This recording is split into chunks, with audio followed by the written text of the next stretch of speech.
Hi guys, it's Shania from the Red Fairy Project. I hope you're doing well. Welcome to week 2 to Love Yourself Now.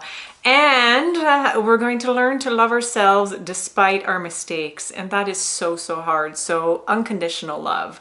And we try to have unconditional love for those that surround us, but we need to develop unconditional love for ourselves as well.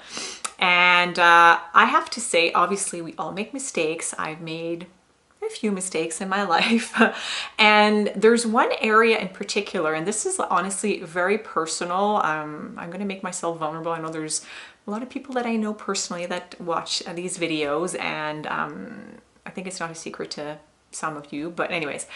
So I think that the area where I struggle the most and where my self-love kind of goes like that in my life is regarding money. And I know that might sound really strange, but I consider that I've done quite well for myself in life, and I'm very proud of where I am in my career, with my health, with my romantic relationships, with my friendships.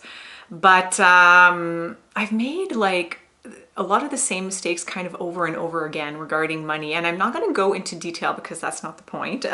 But I know, so one of the really important things when we're talking about self-love is to know that a lot of that resides in our head. And what I mean by that is the dialogue that we have. And I'm sure that you've, if you're watching these videos, you're probably somebody that's quite self-aware. And you probably know that we have, we have thoughts, and we can actually observe these thoughts, and we can start being aware of what is the nature of our thoughts. Are they positive? Are they negative? Are they critical? Are they loving? And I've been able to kind of self-observe and notice that when it comes to money, my dialogue towards myself is really harsh. So I have to say, in the different areas of my life where I'm working on self-love more, so as I mentioned the previous week, I've worked on my self-love a lot over the last 2 decades, and it used to be at a very, I would say, kind of low level, and so it's increased, which is good. Still at a healthy level. I'm not not full of myself yet. But yeah, when it comes to money, when I'm like looking at my bank account, when I think about my savings for the future, and I know that, as I said, I know there's a lot of different people watching this and might be like, oh, okay, so I'm running the risk of being maybe judged a little bit by saying this, but nobody's perfect, and we all have different like weaknesses. And I have to say that that's one of mine, where when I want something, I just get it for myself, and I'm not in debt or anything like that. But I think versus the expectations I have of myself, or perhaps what I've been taught, hi Dad, about managing your money and how you should manage your money in the present and for the future, I'm really disappointed in myself and when it comes to that. But I really want to change the dialogue, because I know this is actually something that many people struggle with. And I think that there is a link between how we manage our money and self-love, because I know, for example, at different moments in my life, I compensated for maybe a lack of love in my life by buying stuff that I didn't really need, because it kind of filled a void on the very short term. Or I bought it to make myself feel better, feel more valuable. I remember at one point in my career, I was somewhere where I kind of felt like I didn't fit in, like I wasn't worthy of being there, like I thought everybody else was better than me. And I remember buying like really expensive stuff, clothes and whatever I'd be like bringing to the clothes, accessories, you name it, all regarding like my image, to feel better about myself, to feel like I was worthy of being there and that I did fit in. So look into that. Look into the mistakes you've made, and you got to learn to love yourself despite those mistakes, because we're not here to be perfect. We're here to learn a lot of different lessons, and we have to learn to have a kind dialogue about ourselves, about those lessons. And for me, sometimes like my dialogue regarding that in particular will be, God, like I figured almost everything else out, like, quite well. Not that I have life all figured out, but I'm doing quite well in all these different aspects of my life.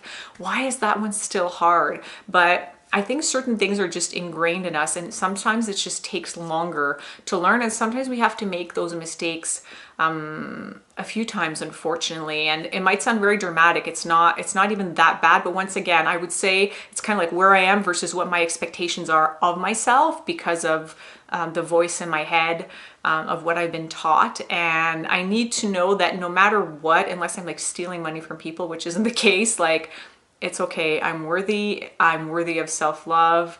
My self-esteem shouldn't diminish because of that. Now, that's not to say that I put my head in the sand and I'm like, oh, it's fine. And I just keep, you know, the same behavior that for me is not kind of not ideal. I need to be honest with myself, and I need to have enough self-love to say, I see this, I see that this doesn't suit me and it doesn't align with the kind of life I want to build with myself, and I'm going to improve. And then specifically, how am I going to improve? So that's kind of when the rubber hits the road, I think is the expression. It's when everything's beautiful in your life and you're doing really well, I think it's easier to have self-love. But when you screw up, that's when it can be a bit more challenging. So you have to learn to love yourself and not have your self-esteem crumble when you make mistakes. And it's possible that on the very short term, you might have that internal voice that'll be like, oh, damn it, you screwed up, you messed up again. And like, you might have a very, very harsh voice. The first step is noticing that voice. The second step is not believing it, is knowing that just because you have that thought, it doesn't mean that it's true. That thought isn't you. You're actually the presence that is observing and noticing that thought. So if you can create that distance, when you start to have a little bit more self-awareness, you can create that distance between yourself and that really harsh thought and think, okay, that harsh thought is coming up because maybe how I've been conditioned, whether it's like whatever society, or maybe something that your parents taught you, not necessarily because your parents were harsh like that with you, but whatever, it's some sort of it's like a tape recorder playing in your mind of, you know, bad you, this is what you're supposed to be doing and you're not doing that. So you really have to notice that, and then send yourself so much love and really make a conscious effort to stop and reprogram those thoughts. And I've been doing that. I've been noticing that when I have those thoughts, I don't try to just push them away. I really try to replace that thought with something more constructive, more loving. And once again, it's not about being in denial or putting my head in the sand about a mistake that I've made, but it's about loving myself anyways. And obviously that also pertains to, you know, loving other people when other people make mistakes, because I think sometimes that we can be quicker to forgive other people than we are to forgive ourselves when we make mistakes. So always remember to infuse kindness in that dialogue that you have, and notice when whether it's a small screw up or a bigger one, take the time to slow down and ask yourself, what is my mental dialogue about myself right now? Is it one that's kind, or is it one that's harsh, that's actually going to be detrimental to my self-love? So think about that.